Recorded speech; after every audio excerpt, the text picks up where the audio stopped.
Hello. The first book you're going to read for History of Science is called Lives of a Cell by Lewis Thomas. Now, I find that students either really love this book or not. It is a different type of book if you're a science major because it's biological philosophy rather than just fact. So I'm going to show you a little bit about the book and a really good way to approach reading it because you really have to understand what Lewis Thomas is, what his purpose is in this book. All right, just to put this in context, Lewis Thomas, you can see he just died in 1993, and for some of you that was maybe before you were born, but certainly it's not that long ago. He's contemporary, certainly with your, let's say, grandparents. He was a physician, a researcher, but he's also a poet, he's a Renaissance man. So we're going to learn about the Renaissance, and he's kind of a modern-day Renaissance man. So the book Lives of a Cell is actually a series of essays that he published in the New England Journal of Medicine. And it was they were titled Notes of a Biology Watcher. And so as you read these, think about how he was writing these in an essay form. Also note that they were written in 1970. And again, that seems like a really long time ago, but it's not that long ago in comparison to a lot of the history of science that we are going to be studying. What were some of the things that were happening in the 1970s? So to put this in context of when he was writing this and what the science was, you can see here it's pretty broad. We've got Apollo 13. I'm sure you've seen the movie, but that really happened, right? We had our first Earth Day, the Endangered Species Act, so the environment is starting to come on. And then you see things like the first endonuclease and monoclonal antibodies and the first genome sequenced, excuse me, and those are really the beginnings of molecular biology, the beginnings of us being able to really look inside the cell and figure out how it works and to be able to manipulate it for us. And it's also the time of the Water Quality Act, global warming. So again, the environment is starting to be noticed that maybe something is going wrong with it. We're also seeing molecular biology kind of take off.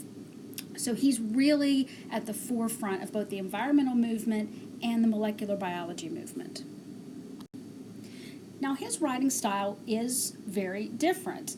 He really uses a lot of literary terms, and as you see he combines facts with kind of ponderings, and he's all about making connections.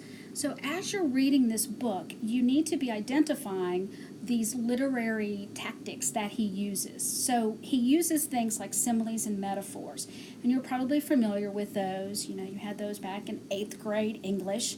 But when you think about it, he's really using these to express a connectedness between his thoughts and the earth. So look at this simile. The earth is pictured as something delicate, like rising bubbles at the surface of a country pond. So if you think about a country pond and you can see that it's nice and gentle and maybe there's a breeze and you've got the trees around you and these rising bubbles, and these bubbles are going to burst. So think about Earth as being this pond with these bursting bubbles. It's calm, but there's always something going on and bursting. There's always something moving. There's always something that has the potential to break. Okay, the metaphor. Evolution is still an infinitely long and tedious biologic game with only the winner staying at the table, but the rules are beginning to look more flexible.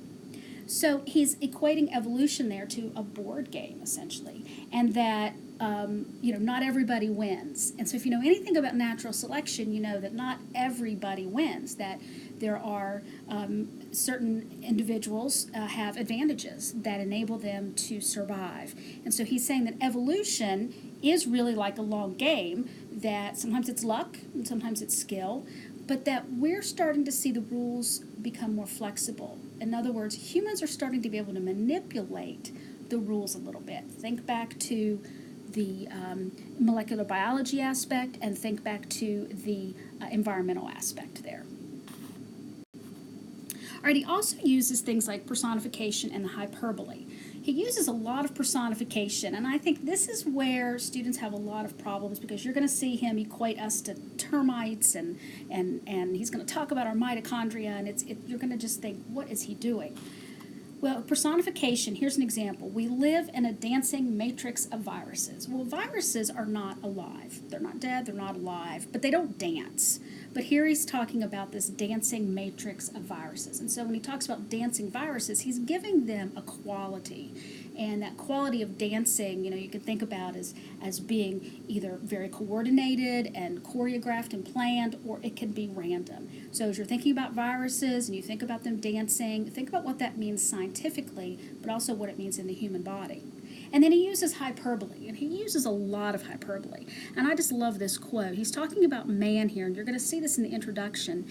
And he says, he sits in the topmost tiers of polymer, glass, and steel, dangling his pulsing legs, surveying at a distance the writhing life of the planet. So hyperbole, he kind of overspeaks things. And here he is talking about man sitting at the top of basically a building, and he's dangling his pulsing legs. We're alive. And you imagine a man dangling his legs and swinging them back and forth like there's not a care in the world. And he's surveying the planet. Now, he's observing the planet.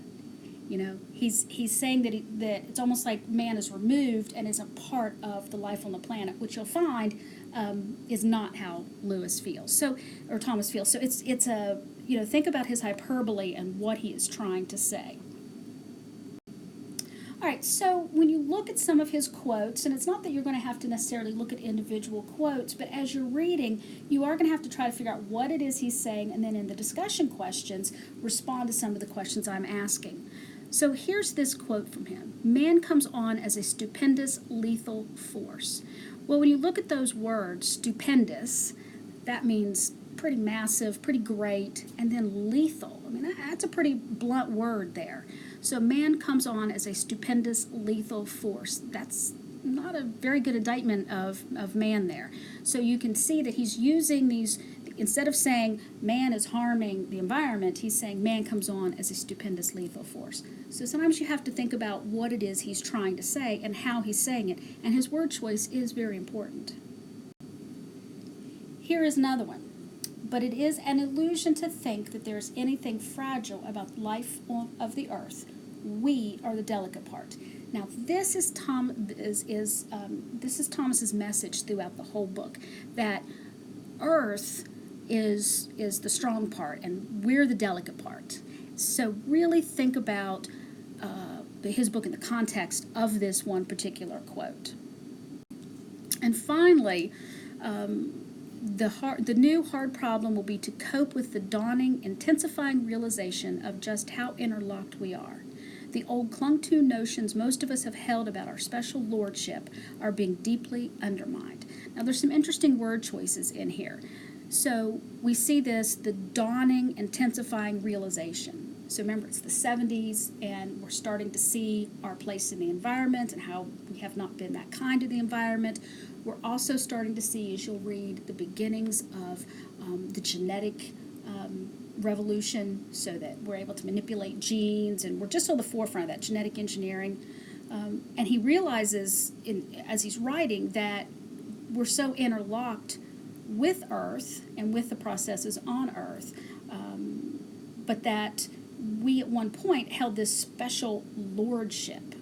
And when you think about a lordship, you think about someone that is commanding over others, and that we rule others below us or others under us. So these, he's saying here that this is the time that we're switching from this, that we had complete dominion over everything, and that everything we did was right, and that Earth had to bow to us. Now we're seeing that perhaps we're part of the earth, and that we need to be thinking about how we can work with what we have and to not do any more harm. So you'll find Lewis to be hopefully interesting. I really like it. But again, some students either love it or they hate it. But as you read it, think about it in the context of this, of what I've just talked about, and hopefully that'll make it a little bit easier for you.